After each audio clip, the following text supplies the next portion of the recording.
Tirang pritong bangos na isang araw na nakatago. Sa iba, tapon. Tayo, hindi. Gagawin natin spesyal.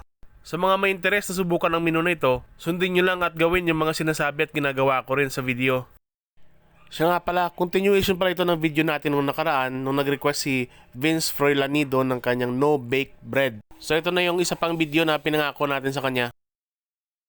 Pagsigurado na tayo na lahat ng tinik natanggal na natin, sa isang malinis na bowl, maglagay tayo ng kalahating kutsarang instant dry yeast at kalahating cup ng tubig. Tsaka lagyan rin natin ng kalahating kutsarang asukal para matulungan nating umalsa yung yeast. Hayaan natin ng ilang minuto hanggang mag-produce siya ng parang mga bubbles gaya nito. Kita ba sa inyo yung parang lobo-lobo na maliliit? Hindi? Pasensya na. Anyway, lagay na natin yung asin natin. So medyo malat-alat yung timpla nito mga lodi. Pangit naman yung bangos yung ingredient mo tapos matamis yung tinapay mo. Okay, haluin lang natin mabuti hanggang sa matunaw yung asin. Tapos, ilagay na natin yung ating harina. 10 kutsara po. So pag nakita nyo na medyo basa pa, dagdagan nyo na lang. Kaya nang bahalang mag-adjust. Bago natin haluin o masahin, dagdagan natin ng 6 na kutsarang oil. Naglagay ako dito ng sour cream pero optional ito. Pwedeng gamitin dito yung garlic powder o kahit na anong gusto ninyo. Then ilagay na natin yung ating hinimay na bangos. I-mix nating mabuti tsaka masahin.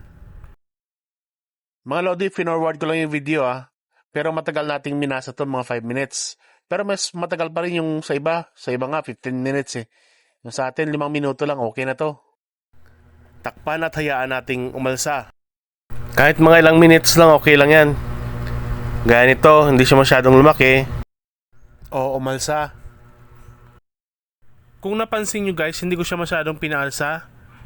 Kasi para hindi siya masyadong magkahangin sa loob at hindi siya lumambot. Gusto ko kasi crunchy siya Masahin natin for the last time mga lodi. Tapos i-cut natin. Tsaka hulmahin natin sa gusto nating forma. Sabay prituin natin to sa mainit na mantika. Hanguin natin lodi pag golden brown or medyo dark brown na yung kulay niya.